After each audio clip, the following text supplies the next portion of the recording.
But Waqf board को लेकर हम लोगों ने अपनी सोच हम लोगों ने स्पष्ट कर दी।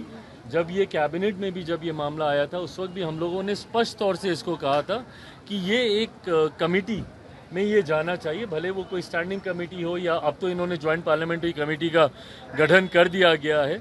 ये हम लोग की मांग थी क्योंकि एक बड़ा तबका है ऐसा जिसकी शंकाएं तमाम तरीके के इन संशोधनों को लेकर स्वाभाविक होंगी। ऐसे में हर स्टेक होल्डर को अपनी बात रखने का मौका मिलेगा अगर ये विषय कमेटी के पास जाता है। और मुझे खुशी है और मैं केंद्र सरकार का धन्यवाद दूंगा कि हम लोगों के सुझाव को वहाँ पर माना गया, सुना गया और इसको अब जेपीसी के पास भेजा गया है। अब किस दल में इसको लेकर मतभेद है नहीं है, क्योंकि जनता दल यूनाइटेड ने तो सदन में भी हम लोगों ने सुना है कि प्रमुखता से उन्होंने अपनी बातों को रखा है, बट हाँ हम लोग जरूर चाहते थे कि कमेटी के पास जाए और ये गया। Thank you. बांग्लादेश के बिल्कुल अच्छी बात है, निकालें भाई, पर ये वही लोग हैं जिनके शासनकाल में कानून व्यवस्था क्या थी वो किसी से छुपा नहीं है। हम ऐसा नहीं कहता कि आपके समय में ज़्यादा थी और हमारे समय में कम है, इसलिए ये उचित है। मैं बार बार इस बात को दोहराता हूँ, अगर एक भी आपराधिक घटना घटती है किसी भी राज्य में वो उस राज्य के लिए चिंता का विषय होना चाहिए। हमारे राज्य में भी जिस तरीके से हाल फिलहाल के दिनों में आपराधिक घटनाएं बच्चियों के साथ, छोटी छोटी बच्चियों के साथ दुष्कर्म की घटनाएं घटी हैं, मुजफ्फरपुर की घटना हो, कल भी पार्टी का प्रतिनिधि मंडल, हमारे पार्टी के सांसद उसमें मौजूद रहेंगे, अरुण भारती जी रहेंगे, तमाम लोग कल वहां पर जा रहे हैं। वहां पर इस घटना को की पूरी जानकारी लेकर मैं स्वयं मुख्यमंत्री जी से एक बार ये प्रतिनिधि मंडल मिलकर आ जाए, ये जानकारी उनके साथ मैं साझा करूंगा। तो हमारे राज्य में भी इस तरीके की आपराधिक घटनाओं की कहीं कोई जगह नहीं होनी चाहिए। ऐसे में प्रशासन को और मुस्तैद होने की ज़रूरत है। हर जिले के स्थानीय वहाँ के एसपी हो, वहाँ का स्थानीय प्रशासन हो, उनको अपनी जिम्मेदारियों को मजबूती से निभाने की ज़रूरत है ताकि उनके ज़िले में ऐसी घटनाएं पे ना सिर्फ रोक लगे बल्कि भविष्य में भी ऐसी घटना ना घटे, इसकी जिम्मेदारी हर किसी को लेनी होगी। ये बंगाल में क्या चल रहा है?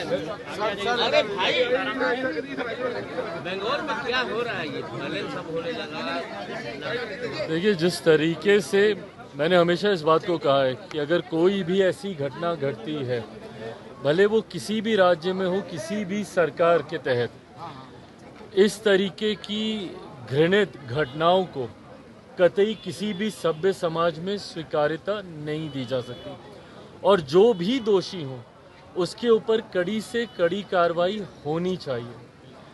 अफसोस मुझे तब होता है जब ऐसे विषयों का भी राजनीतिकीकरण कर दिया जाता है। जिस तरीके से बंगाल में हिंसा चरम सीमा पर है, एक तो ऐसी शर्मनाक निंदनीय घटना वहाँ पर घटी, उसके बाद जिस तरीके से वहाँ पर आज की तारीख में एक आगजनी जैसा माहौल बनाया जा रहा है और मुझे नहीं पता कि इसके पीछे कौन है। कल जिस तरीके से घटना स्थल पर देर रात हजारों की संख्या में असामाजिक तत्व गए, उन्होंने तोड़फोड़ की, क्या ये किसी साजिश के तहत था? किसी एविडेंस को मिटाने के लिए था? किसी को बचाने के लिए था? किसी को फंसाने के लिए था? ये तमाम बातें जांच का विषय है। पर जब वहाँ की सरकार इसके ऊपर आंख मूंद कर बैठती है, चिंता वहाँ से शुरू होती है। और ये वही सरकार है जो देश में कहीं पर भी कोई ऐसी घटना होती है तो सबसे ज़्यादा आवाज़ बुलंद करने वाले ये लोग होते हैं। मुझे ताज्जुब है कि जहाँ की मुख्यमंत्री एक महिला हो, वो मुख्यमंत्री इसके ऊपर खामोश रहती है, इनकी तमाम महिला सांसद इसके ऊपर खामोश रहती हैं। और देश के किसी और कोने में अगर ऐसी घृणित घटना को अंजाम दिया जाता तो सबसे पहले ये लोग मुखर होते हैं। ऐसे में दूसरे का जुर्म होता है और जब वही छींटे आपके ऊपर आते हैं तो आप उसको छुपाने का आप काम करते हैं। जब ये दोहरी रणनीति चलती है, ऐतराज इस बात से होता है। मैं पुनः दोहराता हूँ, देश के किसी कोने में आज मेरे प्रधानमंत्री आदरणीय नरेंद्र मोदी जी ने भी अपने स्वतंत्रता दिवस के कार्यक्रम में देश को संबोधित करते हुए सुबह अपने वक्तव्य में भी ये बात उन्होंने प्रमुखता से कही कि समाज को भी जिम्मेदारी को लेना होगा और जिस तरीके से बहन बेटियों के साथ आज की तारीख में भी इस तरीके की घटनाओं को अंजाम दिया जाता है, वो कहीं से भी बर्दाश्त नहीं की जाएंगी। और आने वाले दिनों में ना सिर्फ दोषियों को कड़ी से कड़ी सज़ा मिलेगी, बल्कि उस सज़ा का डर दूसरे आरोपियों के मन में भी बैठे, इस बात को भी सुनिश्चित किया जाएगा। इस बात को भी प्रमुखता से दर्शाया जाएगा कि किसके ऊपर क्या कड़ी सज़ा हुई, ताकि भविष्य में कोई दूसरा आरोपी इस तरीके की घटना को अंजाम देने से पहले 100 बार सोचे।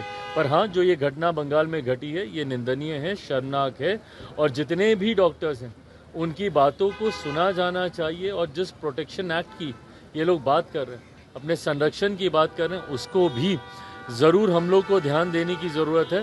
पर साथ ही में ये सिर्फ डॉक्टर या किसी एक क्षेत्र से जुड़ा हुआ विषय नहीं है, ये महिलाओं के सम्मान की बात है, जिस पे हर सरकार को संवेदनशील होकर कार्य करने की ज़रूरत है।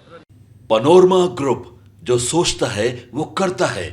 आपके अपने सपनों का आशियाना। ये लो, मुंह मीठा करो। आज मैंने अपना जॉब छोड़ दिया, अब हम पूर्णिया वापस जाएंगे। जॉब छोड़ दिया है? मतलब ये घर कैसे चलेगा? हम करेंगे क्या? और माँ बाबूजी क्या बोलेंगे? इसलिए मैं एक और मिठाई का डब्बा लाया। अपने बिजनेस के लिए लोन अप्रूव हो गया। अरे लोन अप्रूव हो गया वो तो ठीक है, लेकिन पूर्णिया में हम रहेंगे कहाँ? अपना घर भी तो नहीं है वहाँ। इसलिए तो एक और मिठाई का डब्बा अलग से लाया हूँ। हमने पूर्णिया में घर ले लिया है, पूर्णिया के ई होम्स पैनोरमा में। पूर्णिया में पैनोरमा ग्रुप लेकर आए हैं ई होम्स पैनोरमा। बड़ा घर, आलीशान जिंदगी और अत्याधुनिक सुविधाओं के संग। अरे अरे, अब क्यों मुंह मीठा करवा रही हो? क्योंकि हम घर वापसी जो कर रहे हैं। घर वापसी की खुशी पूर्णिया में ई होम्स पैनोरमा के संग। E homes panorama, luxurious lifestyle redefined.